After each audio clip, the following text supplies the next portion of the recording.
Welcome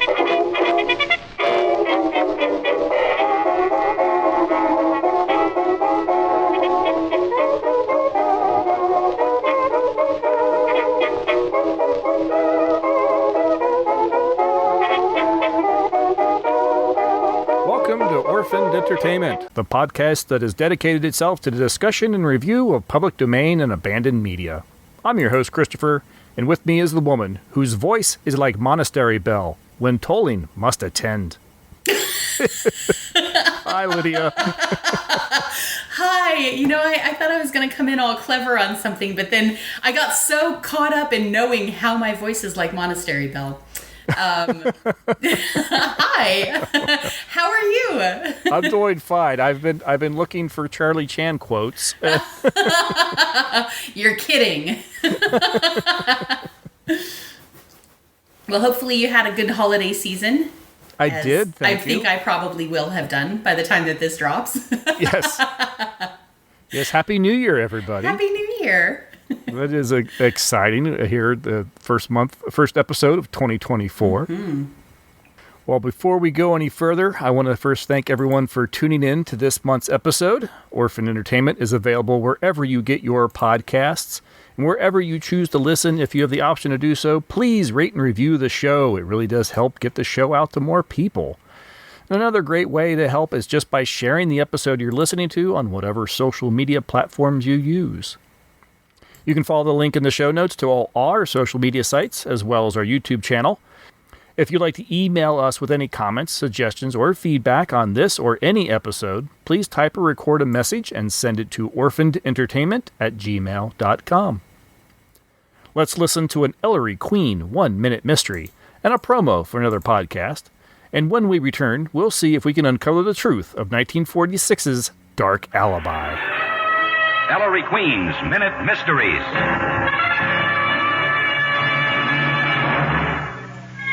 This is Ellery Queen with a case I call the Whiskey Mystery. When Gaylord Leonard called me to help authenticate a new find of his, another in his collection of pirate lore, I rushed to his house. At the entrance to his library was a cask, the kind used to store rum. It was carved with the traditional skull and crossbones and signed Bartholomew Roberts. We knew that Roberts was a notorious pirate, but both Leonard and I also knew the cask was a swindler's work of art. In a moment, I'll tell you how we knew. Hello. Ahoy! My name is Adam. And I'm Nick. And this is the Bottom of the Stream podcast. A never-ending quest to find hidden movie gems on Netflix. Every week we watch a random movie that we find on the stream, and we talk about it for about an hour. Yeah, as well as that, we round up the news of the week, and we usually mention what we've been watching at the top of the stream.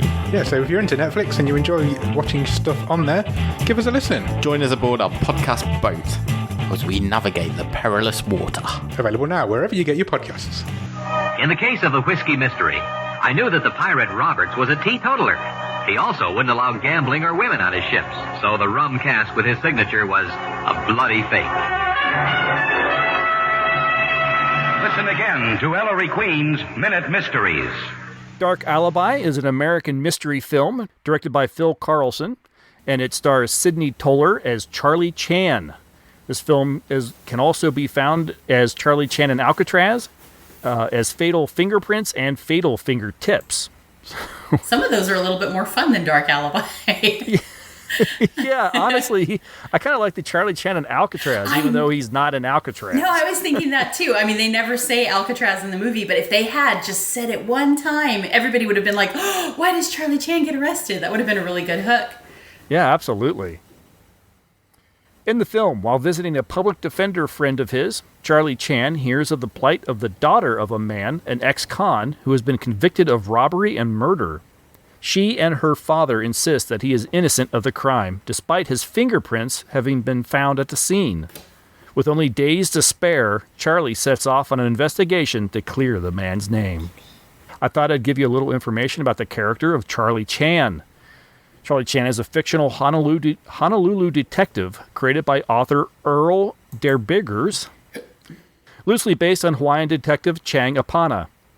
Chan was conceived as an alternative to the quote-unquote yellow peril stereotypes and villains like Fu Manchu that had become very common in cinema in the early 20th century. The character was first conceived by Earl Biggers in 1919 while he was visiting Hawaii, though it would be 4 more years before he'd actually start writing the novel. He incorporated a Chinese-American detective into the novel, The House Without a Key, after being inspired by 2 detectives on the Honolulu police force, Chang Apana and Li Fook, that he had read about in the local papers. Biggers disliked the Asian stereotypes and wanted to create an alternative. Chan was not central to the novel and was not even mentioned on the cover or dust jackets of the time. And in the book, Chan is described as very fat indeed, yet he walked with the light, dainty step of a woman. Oh, wow. A little Poirot there. Biggers wrote 6 novels between 1925 and 1932 in which Charlie Chan appears. The House Without a Key, The Chinese Parrot, Behind That Curtain, The Black Camel, Charlie Chan Carries On, and Keeper of the Keys. The character grew beyond the novels as he began appearing in film, radio, and television. The first film featuring Charlie Chan as a supporting character was The House Without a Key in 1926, a 10-chapter serial produced by Pathé Studios. And this one stars George Kuwa, a Japanese actor, as Chan. A year later, Universal Pictures produced The Chinese Parrot, starring Japanese actor Kamiyama Sojin, but only as a supporting character. In 1931, Fox Film Corporation produced the first film to have Chan as the central character. Warner Oland, a Swedish-born actor, was cast as Charlie Chan. Oland played the character as more gentle and self-effacing than the character had been in the books. He would star in a total of 16 Charlie Chan films for Fox, and often co-starring with Key Luke as Chan's number 1 son, Lee Chan. Olin died in 1938, and another white actor, Sidney Toller, was cast. He appeared in another 11 films for Fox, often accompanied by Chan's number 2 son, Jimmy, played by Victor Sen Young. When Fox decided to not produce any further Charlie Chan films, Toller bought the rights to the character, and through Monogram Pictures, produced 11 more films until his death in 1947. Another 6 films will be produced by Monogram starring Roland Winters as Chan. The film we are covering today falls in the latter years of the Monogram Picture era of Chan films. And co-starring along Sidney Toller in the film is Benson Fong as number 3 son, Tommy Chan, and Manton Moreland as chauffeur Birmingham Brown. Benson Fong's acting career happened a bit by chance.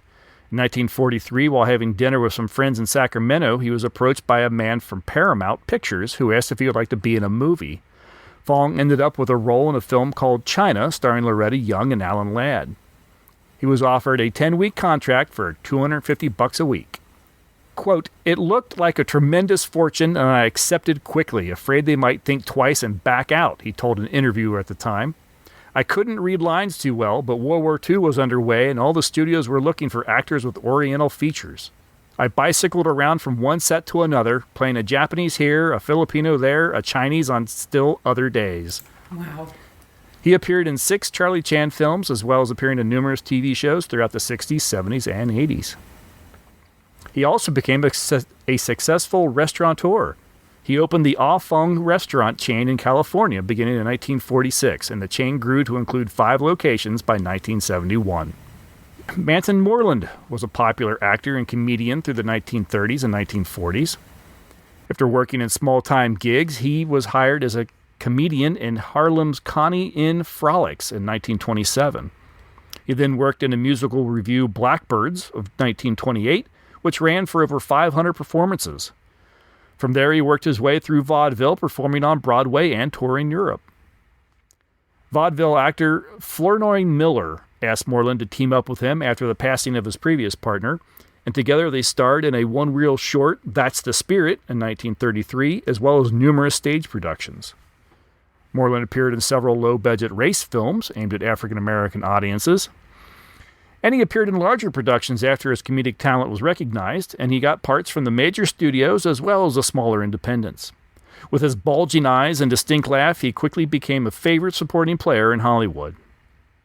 According to Moreland's biographer, Michael Price, after Shemp Howard passed away in 1955, Moe Howard offered Moreland the part of the third stooge in the popular Three Stooges act. Wow. Columbia Pictures, under which the Stooges worked, insisted on a comedian already under contract, however, which gave the role instead to Joe Besser. Wow. Yeah, very interesting. That would have been very different. That would have been really neat, though. It would have been very cool.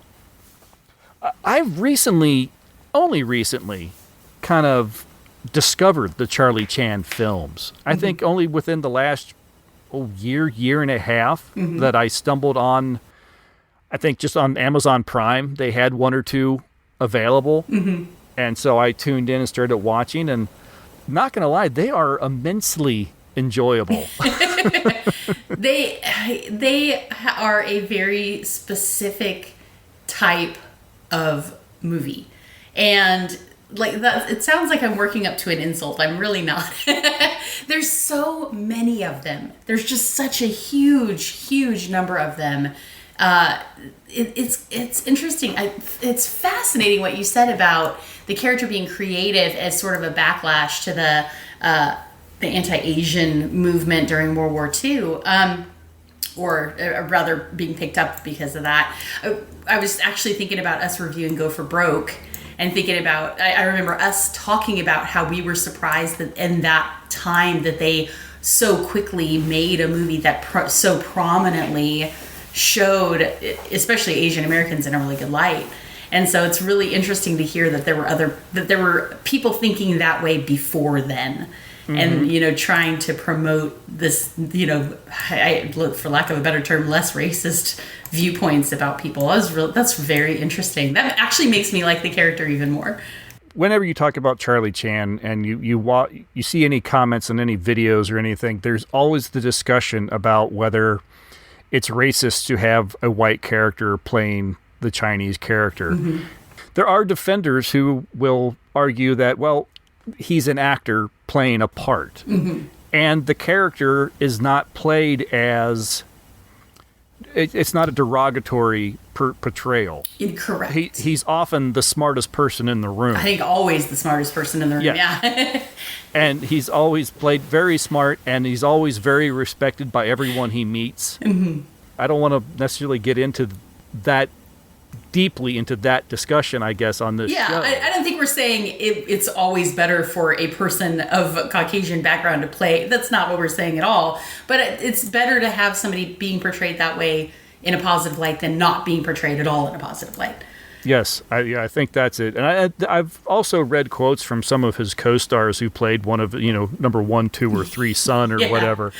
And they actually, at the time, were like, we didn't care. There was someone on screen that looked like us. Yes, yeah. And that was really important. And it wasn't as important to them that that he wasn't actually one of them. Yeah. Well, and so having heard what you said about the serial, The House Without a Key, I would love to find that being played by a Japanese actor, not a Chinese actor, of course. But man, that would be phenomenal to find that and be able to watch that, to see Charlie Chan played by an Asian actor, which it's still not the same thing, guys. If you're going to say it can't be a white person, but it's okay if it's a Japanese person playing a Chinese person, then is it really any better? I'm going to go with no, but we'll just move right on from that argument. But still, to see it played by an Asian person would be fascinating. I had assumed it was always played by a Caucasian man. I just had assumed that it always had been. It never occurred to me that it wasn't,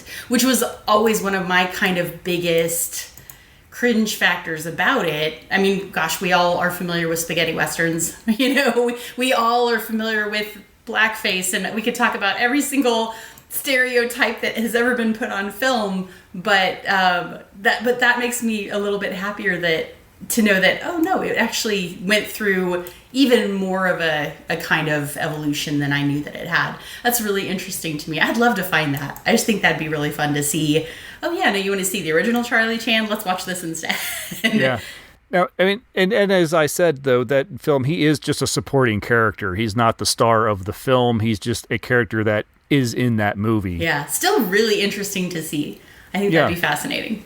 Yeah, no, it would be. I don't know if that film still exists. I'd have to do a little digging on that or something. I'd be surprised. I'd be a little surprised if we could turn up a good copy of it, for sure. Yeah. And you're right. There are so many Charlie Chan films. I mean, what did we say? 16 through the one studio and another at least as much through the other. And unfortunately, that makes it, if you want to watch all the Charlie Chan films, it's actually a little difficult to do because you have to search and get many different like box sets and stuff because of, I guess, rights issues from the different studios as they've passed through hands. And then there's only a handful that are in public domain. And trying to track down all the ones and that still exist and to try to watch them all, it's a bit of a task. Yeah. Trust me, as someone who's been trying. Yeah, we've been talking about this off the podcast for quite a while. You said a year and a half. I think it's been at least that long. And I think you perked my interest, and I ended up watching a couple of different ones as well. And this one is, well, I suppose we should just talk about it. Yep. Let's get on with that. Yeah, absolutely. Yeah, this is one of the ones that it is considered public domain. This is the one you will find on Amazon Prime as well. It's included with Prime, which is how this is probably the first one I watched. The first Charlie Chan film that I watched is Dark Alibi. So this was my introduction to Charlie Chan in a way. I knew of the character. I'd seen him parodied in films. Just before we started recording, we were talking about Murder by Death, who had Peter Sellers as a Charlie Chan-like character. Yes, it just rips on every single crime-busting detective movie ever made up to that point. It's hilarious.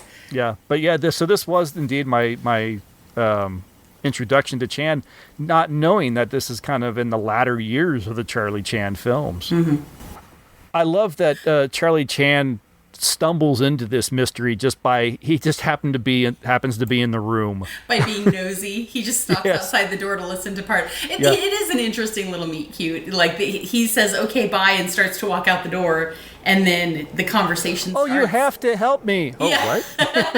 Oh, there's somebody on death row. Sounds like my kind of thing. The film starts, we actually get to see the crime, and so we know right from the beginning, this is like a Columbo.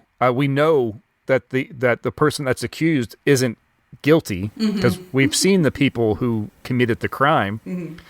We get the impression that a lot of time has passed. We see the man arrested. There's the quick flashes of a trial and the newspaper, the spinning newspaper and everything, convictions and sentenced to death and all that stuff. So all this time has passed, and so we get to see Charlie, who just happens to be in the room, and he hears about this woman's plight, and right, I've been following that in the paper. So his mind's already kind of been turning on this case even before he's anywhere near it. Well, we've got to keep trying. June, I know the strain you're under, but breaking down won't help. Dad has only 9 days to live. You know that he's innocent. I've always believed that. Or as public defender, I'd never have carried the case so far. If Dad dies, the law will have killed an innocent man. The law convicts only on evidence of guilt. June, this is an old friend of mine, Charlie Chan. Miss Harley. Miss Harley? Oh, I followed Thomas Harley case all through trial. What did you think of the case against Mr. Harley? Case seemed quite perfect. Almost too perfect. Dad is innocent, no matter what anyone June, says. dear. We have only a few days left. We've got to do something. Where can I get a good private detective? No, that idea is useless. Tony, if you won't give me the name of a detective, I'll find one myself. But June, we haven't a chance. My entire staff tracked down every bit of evidence that might help. It was no use. I'm sorrier than you'll ever know to have to say it, but there's nothing we can do. One thing can be done. What's that, Charlie? Give young lady name of detective. Who would you suggest? Young fellow whom Mr. Morgan recommend. Call on detective tonight. Charlie, what can one man do against the entire legal force of the state? Ancient proverbs say, one small wind can raise much dust. Excuse, please. I just really like that because it, in a way, it almost gives you an early indication that we're dealing with someone who's really intelligent and really always thinking about like anything that goes on. He's always looking to connect A to B to C. Always looking for the next puzzle. So I'm interested in. So I think we'll have to come back to Sidney Toller's portrayal of Chan eventually, but I'm interested to know the main girl it's her father. I have not heard of this actor before. Tila Loring. I've said her name Loring, wrong. yeah. Yeah, Tila Loring is not somebody I can think of that I've heard of or seen before. She's remarkably pretty. Mm-hmm. But I'm it's a little bit interesting that I just never really heard of her before. And she's a very damsel in distress character. Oh yeah, absolutely. In this film, for sure. Yeah, I don't mean as an actor. I mean as a character in this film. She is there to create the pretty face to draw the interest of somebody that's willing to help her. Mm-hmm. And so it was interesting because there are a couple of interactions that I didn't really pick up on, and I'm still a little perplexed by. And this may be the product of. I'm gonna just admit it here, guys. I'm just gonna say it. The first time I watched this, I fell asleep in the middle. Oh. And now, to be fair, I was very tired, but I did fall asleep in the middle of a movie, which is pretty unusual for me. And so it is possible that it just didn't catch me as it would other people. I've watched other Charlie Chan movies that have really hooked me, and I've not wanted to look away. This one, it felt a little, what's the word I want? Formulaic. It felt just a little formulaic to me. I'm putting that politely. It felt very formulaic to me. And it's, I think maybe part of it is, like you said, this is pretty late in the Charlie Chan universe.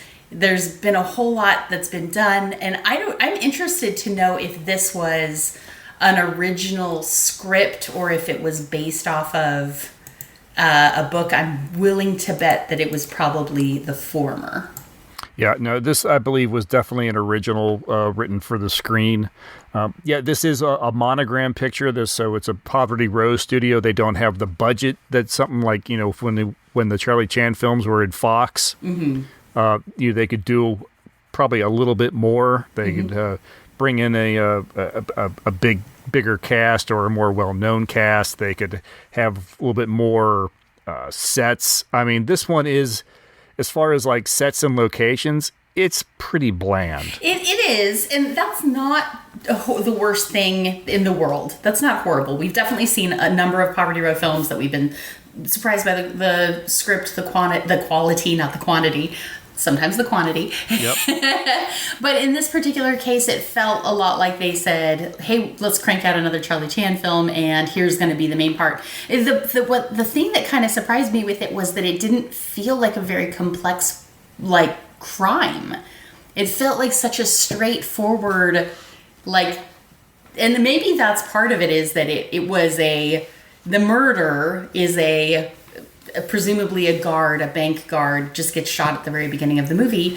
And then there's I think maybe part of it for me is that there's no like interpersonal drama in this movie at all. Like every other Charlie Chan movie, it feels like there's some kind of interpersonal drama and turmoil going on. And with this one, it feels very clear cut. There's a bank robbed and somebody happens to get killed in the process of that. Somebody innocent gets accused. The daughter needs help. Charlie Chan agrees to help. Eventually he figures it out. It all gets resolved, and that's the end. But there's not like a lot of twisting and turning in this. It feels very formulaic. He's just kind of going from one scene to the next, from one clue to the next. And there's not a lot of slip-ups. There's one attempt there's one very brief attempt at portraying an amount of danger. And it goes by so quick that if you stepped out of the room to grab a glass of water, you would just totally miss it. And it just, I feel like I'm getting too quickly to the wrap up and to the rating on this, but it just feels like, to me, this movie just feels too much like it's missing the drama. It's missing the intrigue. There's a question, but it's not the only urgency in the question is because somebody's going to die in 9 days. I think, unfortunately, they took out a lot of that, the twists and turns that you're looking for, to make room for the comedy mm-hmm. with Manton Moreland and Benson Fong. Mm-hmm. They gave him kind of a double act between the two. and occasionally just a single act with Manton Moreland. And that kind of supplants. I mean, Charlie Chan's like, I'm going to go look over here. You feel like it's a stage production, and then you just want Charlie Chan to go, ladies and gentlemen, Manton Moreland, and then walk off the stage, Yeah, and then he'll just disappear. And there's the part where there's actually, I would call an action scene, and it's very interesting to me that during this action scene, Charlie Chan is nowhere to be found. The whole action scene is between son number 3, you said, and in Birmingham, and then it's just done, and then Charlie Chan is miraculously there at the end of it. And I actively thought at that point, I wonder if he wasn't part of the scene because he just was like, nah, I'm getting too old. Like, just have them do it, and I'll go over here. Sidney Toller's just like, yeah, guys, I'm going to take a break. You guys do the scene, and I'll be back. Of course, I have nothing to indicate that that's really what happened. But I did get that feeling. I did genuinely think, I wonder why he wasn't any part of this at all. So this movie this is a little tough for me because I always want to find like the good things about a movie, and I always want to say, I noticed that this person did an exceptional job, but then it almost is the other way around. I noticed that everybody was pretty mediocre. And there's one character in it, I have to look up his name because I'm not going to be able to remember it. But he's played by George Holmes, and his name in he's kind of the love interest for the daughter in it. And he actually seems, if anything, just like a little more bland than everybody else. Like, they picked him because he's good looking, and it's not that you get the impression that he's not intelligent. It's just, he's the ham sandwich. He's just there. It's like, hey, we got roast beef over here and turkey over here, and there's a ham sandwich if you want that. And they're like, oh, we'll take the ham sandwich, thanks. Yeah. So, are you like just gritting your teeth as I'm saying this? Do you strongly disagree?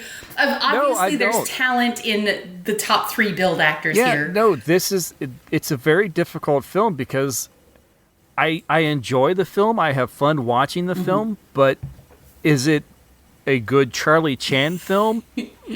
No, it's a mediocre Charlie Chan film. It's a fun comedy if you're into, the character of Birmingham Brown. Who's great. He's fantastic. Yeah, exactly. See, that's just it. That's actually makes it really frustrating. So it's like, oh, is it a great movie? No. But it's got these great characters. Yeah, I totally agree. I love the sons. In every Charlie Chan movie I've seen, I love the sons. He treats them like they're complete morons, but they always end up kind of pitching in. And so I love the concept of them. I love the idea that he's got all of these kids whom you never see all in one place, which totally makes me laugh. You do, though. I think in some I'm trying to remember which film it was. He shows a family portrait or picture, and it's him standing in front, and it's got all these kids. It's got like 12 kids lined up behind He's the him Chinese and his wife. Von Trapp family. That's cute.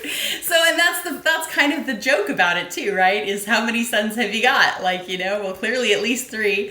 But I think that's part of what's a little bit frustrating with this movie is that there is potential. There's always potential in a Charlie Chan movie because, of course, the character of Charlie Chan is very interesting, even though I don't know that you ever really learn anything about him. He just is. He's just this enigma. And you get to see, his chauffeur, who's hilarious and a lot of fun and knows everybody, it seems like. And there's always that one scene where they're doing did you see her? No, I ain't seen her since I thought you were done with that. Oh, no, I actually know you didn't. I'm sorry. Manton Moreland and Ben Carter do their routine a couple times in this film. Yeah. And it is a fantastic comedy routine. Mm-hmm. Well, Birmingham Brown. Well, look at old Bishop. What is that, boy? Not much, man. It's sure good to see a new face around here. Yeah, but this face ain't staying. Neither is mine. Yeah. Birmingham, you're always late, even coming to see me. Don't you ever do anything on time? Sure, I bought a car once. How? On time. You know what made me late, Benjamin? What? I had to take my girl over No to... beauty shop can help her. No. Why, no. Why, she got a face that'll... Not that bad. The lady at the beauty parlor said that she was going They to... can't recap them wrinkles. No. No. Now, what they should do is... They did. And while we was over there, do you know what... I know. Now, look, is that the same gal? No, that she don't weigh that much now. No? No, all she weighs now is... That's still too heavy. Why don't you get her to go on the same diet my gal used? Get her to take 2... Oh, they don't make that stuff anymore. No? No, now what I want to give her is That'll something... give her hay fever. Yeah? Why, sure. Listen, in that case, why don't you take her over I did. And you know who I saw over there? Who? I saw... Is he still out there? Yeah. I thought he was... He was, but he got out. Is that so? Yeah. He's staying over with Mr. Is that so? Mm-hmm. They must be charging No, him. not that much. No? No, all he's paying is... That's a fair price. Yeah. But look at here. I got to go now. I'll be over to see you. I'll be working then. Oh, well, I'll be seeing you. I'll be looking for you now. Okay, Sure, kid. look me up now. I'll do that. Yeah, okay. Who is that man? Oh, he's a fella used to hang around my house. That's my brother Ben. Oh, you're... Does it belong in your mystery film? We could argue, but it is a Yeah. great comedy It is, routine. and I want to say they do it in a couple of Charlie Chan movies. I could be mistaken, but I feel like there's one where they're in a hotel and they do the same thing, and you know, I and believe it is you're right. these conversations where the person never gets through the sentence before the other person knows what they're going to say and interrupts them. And in this one, they just take it so far to the next level. You can tell this is an inside joke, and they have decided to push it as far as they can to the point where one of them will say 2 words and the other one goes, "No, he didn't." But I know he didn't. It is hilarious. But you're exactly right.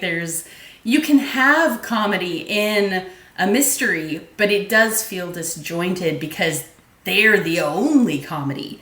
There's nobody else makes any jokes. Nobody else smiles except for these 2 guys, and they end up kind of looking like goofballs. And that's, I think, a little bit just the hazard of older movies that we see when they try to insert this kind of vaudevillian humor into it. It's not that you shouldn't have it. It's that it just isn't tied in as well as it might be. Yes, exactly. You know, I do think that when he's on the screen as Charlie Chan, I think Sidney Toler is great in this film. I think Charlie Chan is great in this film when he's in the film. I also feel like you're going to get a lot of people. He actually mentions pidgin English in this movie, which is interesting to me because we had a whole conversation all about that, back before when we were reviewing Go for Broke. And I love that he mentions it.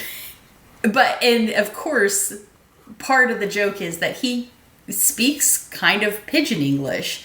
And I forget where he's going with that. Hold on, I'll get it in just a second. Well, I love that he mentions it after jumping into the act between it's Manton almost and Carter. it's almost the lady that speaks jive in Airplane. Excuse me, I speak jive. He does almost exactly that, which is, and then you go, wow, okay, no, he did that 30 years before Airplane, 30 years before Airplane, and Charlie Chan is doing that. And it's so funny. And poor Tommy is on the outside every. Well, Birmingham Brown. Oh, no, this is too much. Well, hello there, Benjamin. Hello, Birmingham. Yeah, I just been figuring. Do you know you owe... I don't owe you nothing. All I owe you is... Oh, no. You forgetting the time that... No, I ain't. Do you know I had to spend around... You ain't ever spent that much in your life. Look, my Uncle wrote and told me that... No, Birmingham not do that. He go see landlady and she tell him... She lied. I don't know her a cent. Listen, Mr. Chan, did you know her... Yeah, I met him last time, That's right, Mr. Chan. That's the time that I took it over to... Took what over to where? Oh, the check to the tailor. Oh, that's what after that suit I never got to wear. Yeah, Birmingham go out in rain. Suit shrink. Tailor refuse same, so Birmingham must pay for suit. Well, where's the suit now? It's still shrinking. My little nephew got on his teddy bear. That's why I like meet you boys. We understand each other so well. Y'all know that was Mr. Chan. Oh, Mr. Chan, he killed me. Pop, I don't get it. I never get that kind of a talk. How do you do it? You are familiar with Pidgin English? Oh, sure. Same difference. Same difference. And it is funny. I enjoy the character, and I don't have a problem with how he speaks. This is where I was going with that. What I do have an issue with is that I don't think the script is very good. I think that there are times when he is saying things where it feels very forced, and I'm sure he was reading what they told him to read from the script. And it's the classic, oh gosh, you guys, I'm pulling out my knowledge here. In Murder on the Orient Express, the good one. You guys know the one I mean, the good one, okay? There's a point where Poirot knows that the nurse is lying because she knows the word emolument, something like that, but she doesn't know like very simple English words. Mm-hmm. And that's what pulled my brain out of this. In this one, Charlie Chan uses these big, long English words, but then just as they say in Murder by Death, it's why you're one of the most intelligent people in the world, and you can't use prepositions. It's This is the last one, Pop. No more. Today's the 14th, and Harley's scheduled to die the 17th. What can you do reading all this stuff, Pop? Police reports show 3 banks robbed in past 2 years. Do you think Harley robbed all 3 of them, Pop? Son Tommy is noisy woodpecker on family tree. Woodpecker. I got to remember that. Rawdon Bank robbed, and man named Stanley Gray convicted. Lamont Bank robbed, man named Stephen Briggs imprisoned. And Harley was set up for the bank job in this city. And all 3 banks robbed in identical manner. And no money was ever recovered. Also curious coincidence is each man arrested in each case swear he leave no fingerprints in bank because he never there. Do you think Harley was in with a gang, Pop? Oh, he finished school, now he tried to finish me. But Pop... Mucho.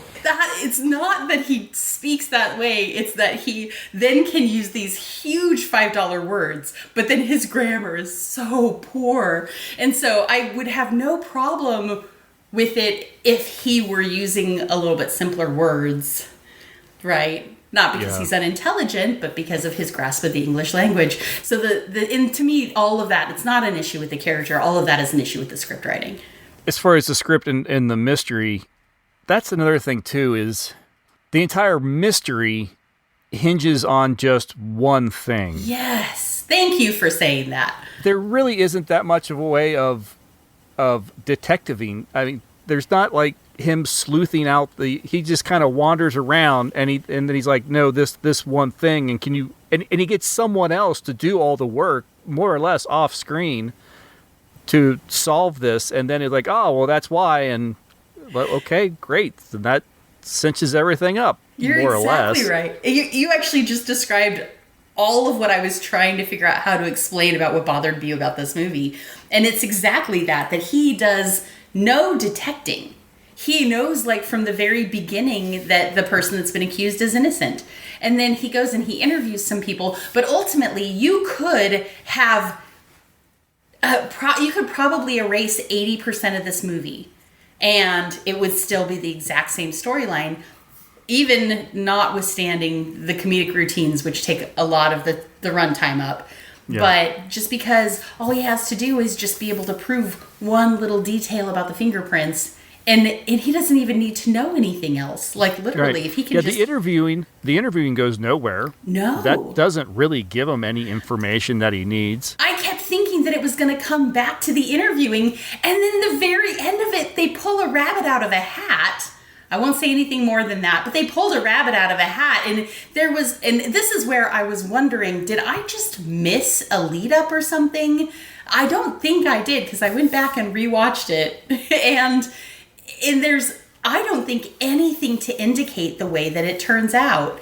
And so that really is more than anything, that whole rabbit from a hat scenario. And honestly, there's a point where he's talking to a person and you think that person's going to be the mastermind. And if it had been, I would have been like, oh, you dirty bag. But then that wasn't the mastermind. And I was like, what?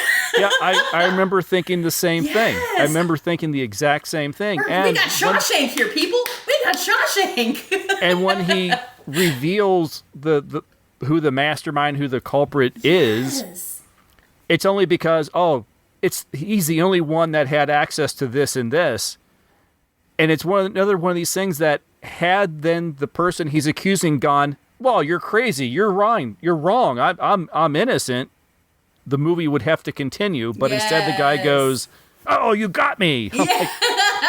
Darn you, pesky kids!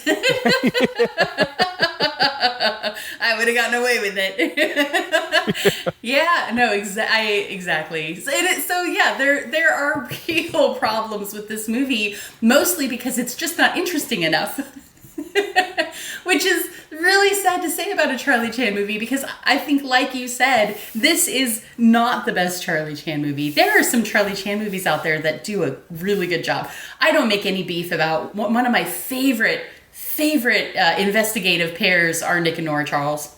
The Thin Man series. Yeah, which I just finished, by the way. Did you? Yes. Oh, I want to talk about that, but we're not talking about that tonight. Maybe after we quit recording. And if you guys want to hear us talk about that, leave us a comment.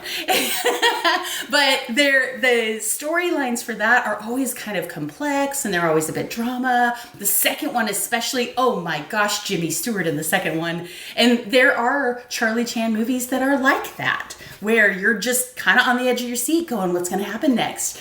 And this just isn't one of them, which makes me really sad, because it's the one that's in public domain, and therefore it's the one that's on this show. You guys are awesome for listening. Thank you. I wish that I could say, you know what, though? There is one thing about this movie that absolutely clenches it for me and makes this such an awesome movie. And I can't. Right. I can't. Yeah, I'm really kind of feeling the same way. I've watched this a couple times now, and I still enjoy watching it. Yeah, of course. But you're right. It isn't as far as, could you recommend me a Charlie Chan film?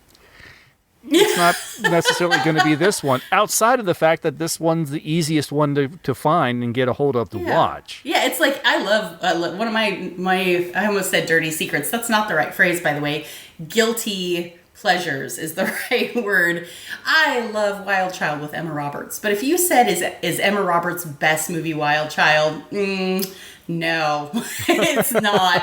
Is it really entertaining, and does it have Nick Frost? Yes, it does. However, probably not her best movie. And this is kind of the same thing. It's like, well, it's one of the most accessible. And if you want to just get a general idea of what Charlie Chan movies are, this will serve. But frankly, if you haven't been exposed to Charlie Chan before, unless this is the only one you can get access to, in which case you should watch it, because you're listening to this podcast, you should watch a freaking Charlie Chan movie. Well, it worked for me. Like I said, I think this was my first Charlie Chan film, and it sent me down a path to go and try and watch as many Charlie Chan films as I can find. But it also is worth mentioning, this was your first Charlie Chan film. And I had seen others, so this might be part of the reaction to it, is you watched this and were like, you thought, oh man, I'd really like to see some more. I watched this and I thought, it wasn't as good as the other one I watched. And, that's also just perspective too. So, yeah, maybe if you haven't seen a Charlie Chan movie, this is the one to watch, because you're going to be disappointed if you watch it later. Maybe that's how it is. Or maybe it's just, when you decide to be a completionist, watch this one for sure. It has its moments. I mean, every Charlie Chan movie has a moment or two that you're like, oh yeah, that's funny. But I feel like all the moments in this movie we've actually seen in another movie already. And so... Yeah, this one's definitely good for some of the Charlie Chan aphorisms. He's got some good lines. Yeah. And again, just to keep bringing it back, there are some good comedy moments if you like. I feel like Manton Moreland is a love or hate kind of act. He is. He's got a very specific physiological thing that was very popular during this time. I thought of Ghost Breakers. I can't think of the gentleman's name who's in it, but he plays Alex in it, and he's, I think, one of the best parts of that movie. It's Bob Hope and Paulette Goddard. Great movie, The Ghost Breakers. Just watched that not long ago. Actually. So great, isn't it? So that's one of my, when it's raining outside, I want to watch that, or Goonies, But they do these kind of boggle-eyed kind of close-ups on him, and it's a thing that at the time was incredibly hilarious. And today I think we struggle a little bit because it feels very sort of, I can't think of a good word for it, but it feels very intentional and maybe over the top, and also maybe a little demeaning to the character, where you're like, oh, this person is like not really this stupid. Like it's a little hard to get sucked into the character being kind of that silly. So he, I think, is delightful. I think some of the directing choices are not my favorite, where they said, hey, let's just focus in on him making the boggle eyes for like 30 seconds. And it's like, this was probably hilarious back then, not as funny today. Yes. Now, some of his funniest moments are the moments where he's not really doing his shtick. You know, he's not doing the his legs are trying to run out from underneath him, or the bulging eyes. I think one of the funnier things is they're in their apartment or their hotel room. Now, ain't that something? After we packed the bags, better than we ever packed them before. Now, that's what your pop said. Yep. Then we had to unpack everything. It took us 4 hours of hard work. Yeah. You know what told me? I got a headache. A headache? Mm-hmm. I don't know where I got it, but I got one. Always sitting. Wish you would wear out brains instead of cedar pants. Pop, we have been thinking. Most impossible. Oh, yes, sir, Mr. Chan. We've been thinking. And now you have a headache. Hey, how did he know that? Now, in a case like this, what would confusion say? It's not confusion. It's Confucius. Every time you open your mouth, it's confusion to me. Hey, you hear that one brain knocking? That's you. That's the door. Uh-oh, that's me. Me. And he gets up to go get the door. Yeah. Just little things like that where it's a little bit, I agree. I think I've said the word delightful like 6 times in this episode. I do think he's really fun. He's really entertaining to watch. I think that probably there are other, it's interesting. I think we, in modern attitudes, are very conscientious of anything we feel like is maybe a bit derogatory toward a character or a group of people. And so it's hard to just, laugh at groups of people without having a conscience about it. At least I hope so. Right. I hope I'm not the only person that feels that way. But, but then maybe I take it a little too seriously too. I feel like there are things that he does that maybe just because I'm the age I am, I feel like I'm above that. And kids would probably watch it and think it's just hilarious. Exactly. So maybe I'm just too judicious in my humor these days. Yeah, possibly. Since I put it on our YouTube channel, it has become one of our most watched videos. Yes, we were talking about it has a fan base. Absolutely. I think it has over 200,000 views or something already. On our channel, which is wild. It is our most watched video, and it's only been up for about 2 months. Mm-hmm. And somehow, we were talking about this last month when we were talking about what we were going to cover this month, and I know we speculated a little bit on why it had, basically become so popular so fast. And I don't know, unless people are just desperately looking for Charlie Chan, which is possible. It's possible. I pulled a few comments from the video. I won't give out the names since they didn't actually write to us necessarily or anything, but I pulled some comments that I thought I'd read. The first one here says, this person says, I think this is the last really good one from the Poverty Row studio. It's a testament to the actors and script that up to this point they were so good. The Fox films were stunning, but these hold up. Manton Moreland is always wonderful, and so are all the character actors who show up in them. No one can match Sidney Toller, Chinese or not. And this person has them all on DVD. So they went out and searched and got all the box sets, and they've got all the Charlie Chans on DVD. I'm jealous. That is dedication. That's very impressive. We have another comment here that says, I know that Charlie Chan in Egypt is considered the best of the Charlie Chan series, but this was really good. I've enjoyed Charlie Chan with Manton Moreland movies for some time. For that time, I've always thought the Charlie Chan movies were humorous, respectful, and non-racist. I agree with that. That's a great comment. And we have another comment. While they never found an Asian actor to play Charlie Chan, they did employ just about every Asian actor or actress they could find to play other parts. There weren't that many to pick from in the 1930s and 40s, and none save Anna May Wong, who were box office attractions. Warner Olin, the first notable Charlie Chan, had built a reputation playing Chinese in the Dr. Fu Manchu films. He could visually pass his Chinese, so much so that when he traveled to Hong Kong, he was mobbed by Chinese fans who didn't realize he was Swedish American. Wow. I hope that's true. I hope so too. That's phenomenal. That's really great. The last comment I pulled is plenty of adventurous subterfuge and funny, witty scenes, lines in this B flick. Worth watching just of the dialogues between Manton Moreland and Ben Carter. And finally, Sidney Toller. Oh, it's so fun. I love that we've been able to put something out that is drawing, not that we've put something out, but that, we're able to host something that's drawing people's attention to older films. I think it's so funny. Now, Christopher and I are not the youngest people in the room. And I know I work with people that don't even know what Goonies is because they're so young, right? And if you're watching this channel, you probably at least know what Goonies is. But it's so fun, I think, to be able to get things like this up and to have a conversation about movies that are, my gosh, we're getting really close to 100 years old on this. I mean, we're not even 25 years out of 100 years from here. This is over 75 years old. That was the most backward way of saying that possible. But, over 75 years old, and people are still coming back and enjoying it and looking for it and finding it and having fun with it. And I am so excited. Coming into January, guys, there is a whole slew of movies that are now in the public domain that were not in the public domain before this month. Yes. Right? And so this is so fun. This is actually, we've got almost 11 years into this, and we're finally getting a little bit of payoff and getting some new material available to us.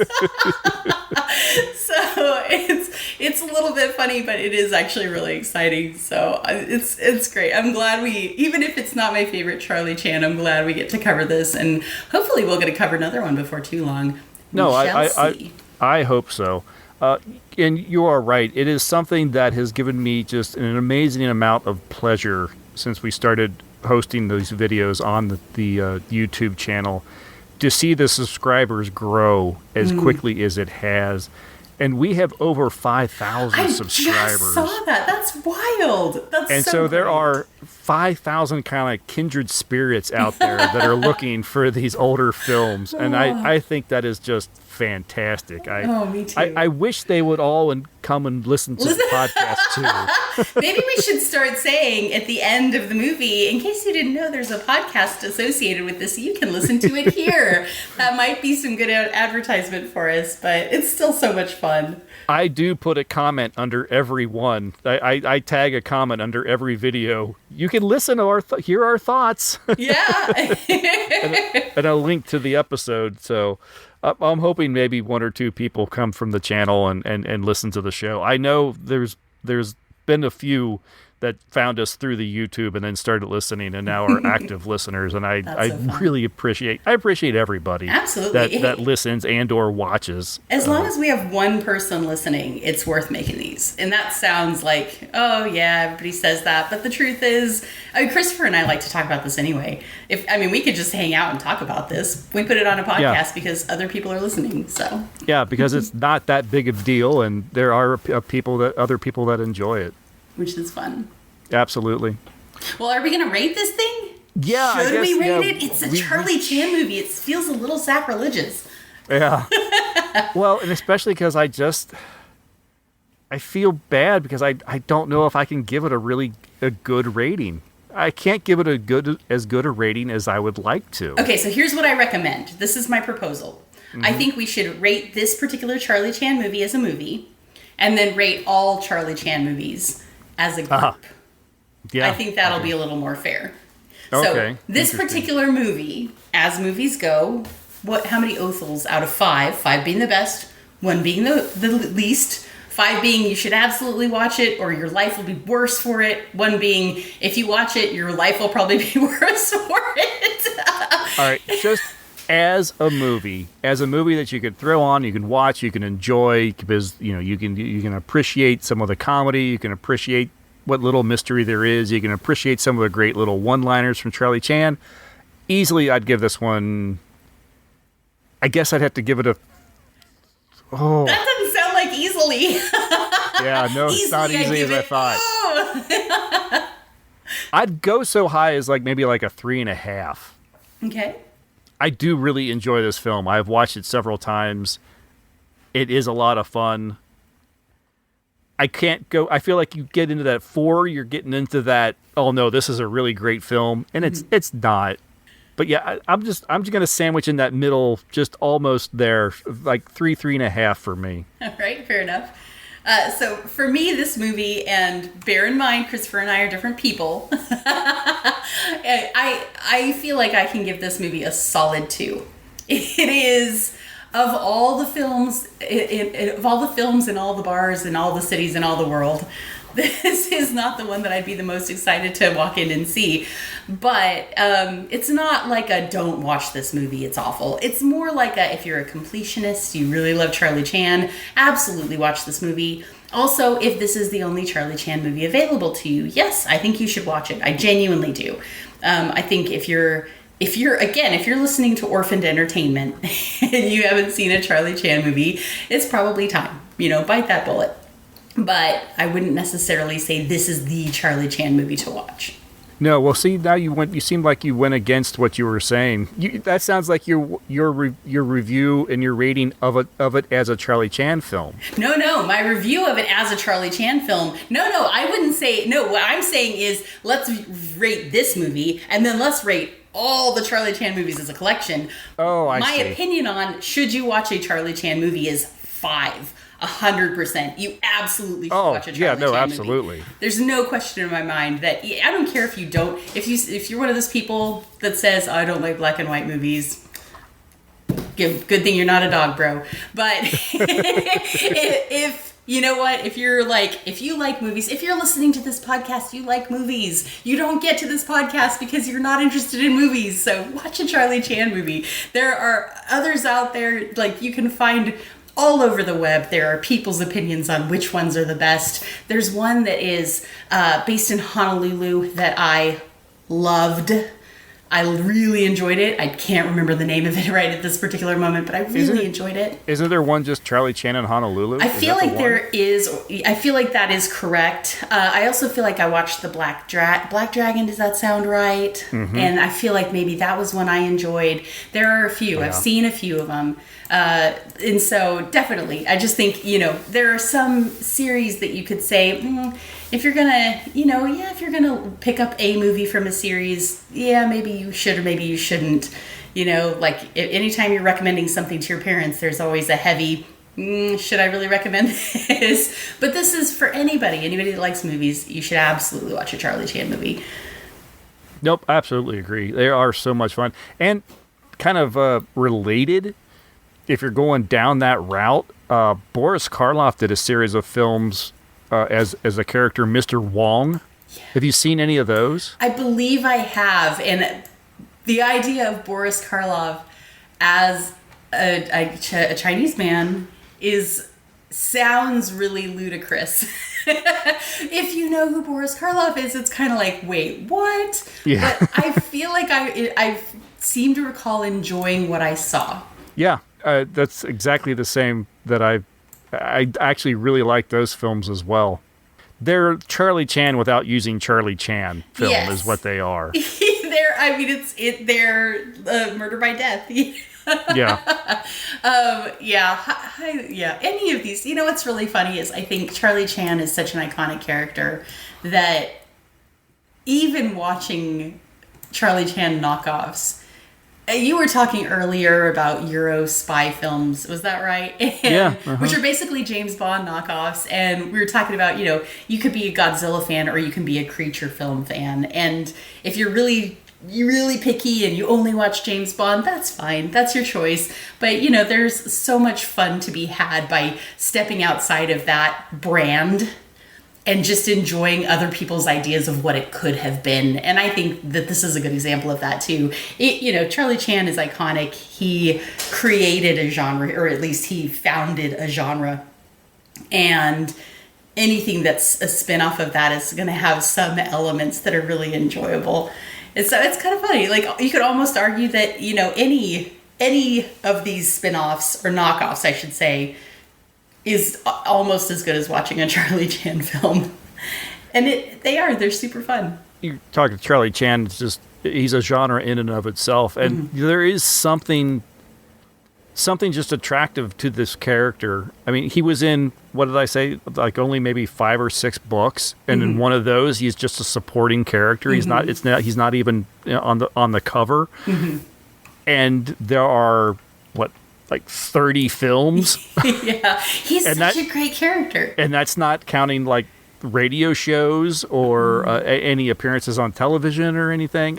That's astonishing. Yeah. So yeah, there is something beloved about this character. There's something attractive about this character that just people have been drawn to him now for over 70 years. So much fun. Yeah, I agree. Well, man, it's so funny every time we do this. And by this, I mean recording one of these episodes. I think I always kind of go into it with like, okay, we got to record tonight. All right. You know, did I watch the movie? That's always the first question. Step one. Did I get a couple watches in? Do I know what I want to say? Are we all set? And, you know, you kind of sit down and go, okay, like, all right, let's get to work. But then by the time that we're done, I'm always grinning hugely. And this movie, it's so funny because like I said, I fell asleep watching it the first time, but then starting to pick it apart and talking about the characters. The character is so great. So, I just never regret it. I think that even watching this movie twice, it's about an hour-long movie, 2 hours of my life sucked away from me. No, 2 hours of my life spent watching this movie have been worth it because I get a chance to discuss it here. Yeah, absolutely. I feel the same way. I'll admit that I was sitting down, I watched this film, and maybe this says something to going back to the quality of the film is, God, what are we going to talk about from this movie? But we sit down and we start talking, and you're right, it is just so enjoyable. It always has been. Even the worst film that we've covered, I still end this smiling. I hope our listeners have at least half the grin that you and I do so. By the time the episode ends. It turns out everybody that's listening is angry and we're just cracking up. No, I don't think that's the case at all. But yeah, man, again, thanks for inviting me. I always enjoy it. It's been over a decade. Christopher, I've been having conversations with you about movies longer than I've been married. And it's been wonderful. And Absolutely. Hopefully will continue to be. It's one of those things you don't need an excuse, but it gives me such an excuse to explore these films that otherwise I might have ignored. Yeah. And so, yeah. Yep, absolutely agree. Hopefully it gives other people the excuse as well. Oh, absolutely. And you watch a few of these on some streaming services, it's going to start recommending other ones. And yeah, go ahead and click down there and check those out. Keep going. And we will be back in another month with another one of those films to discuss. I'm already looking forward to it. I don't even know what the film is yet. So if you're curious about the process of how we choose films, or if you have one that you'd like to recommend, make sure that you reach out to us on Facebook or on any of the other social media platforms we're on. Usually Christopher does the close-up, but I just jumped into it just for fun. And we appreciate you listening. Make sure that you check us out at orphanedentertainment.com, and we will talk to you again next month. Bye, everybody. Bye.